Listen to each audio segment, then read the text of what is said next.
Hi, welcome to Wisdom Nuggets. Today's study focuses on 1 Kings chapter 10.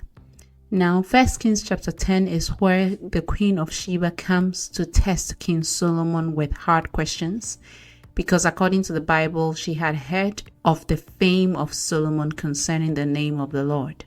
In 1 Kings chapter 10 verse 4 to 7, it says that, "And when the Queen of Sheba had seen all the wisdom of Solomon, the house that he had built, the food on his table, the seating of his servants, the service of his waiters and their apparel, his cupbearers and his entryway, by which he went up to the house of the Lord, there was no more spirit in her. Then she said to the king, It was a true report which I heard in my own land about your words and your wisdom. However, I did not believe the words until I came and saw with my own eyes. And indeed, the half was not told me. Your wisdom and prosperity exceed the fame of which I heard." So the first lesson I get from this is that the Queen of Sheba saw Solomon's wisdom in what he had been able to accomplish. In that case, wisdom is seen by what you are able to build, what you are able to create, and what you are able to set up. If you look at what the Queen of Sheba said, she specifically took note of the palace in which Solomon lived, the dressing of his servants, and the quality of food on his table, and the joy of those who served him, before she concluded that Solomon was as wise as she had heard of, and perhaps even much wiser. Today, people's attitude towards wisdom is to only attribute wisdom to wise sayings.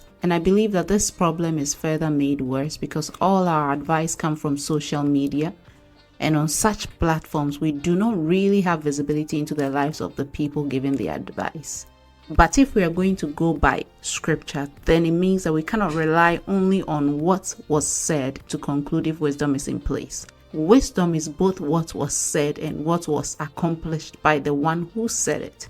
This principle should guide us. Listening to advice on prosperity from someone whose life is poor will lead you to poverty. Listening to advice on how to own a house from someone who has rented his whole life will not make you a homeowner.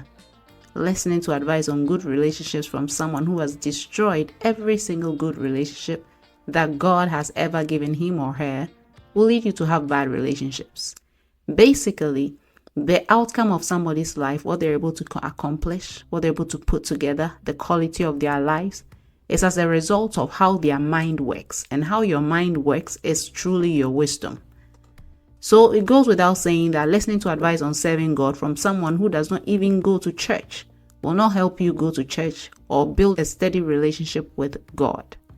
We therefore need to connect the life of the one giving advice to their words. The truth is, they have been following their own wisdom, and the culmination of that is what you see in their lives.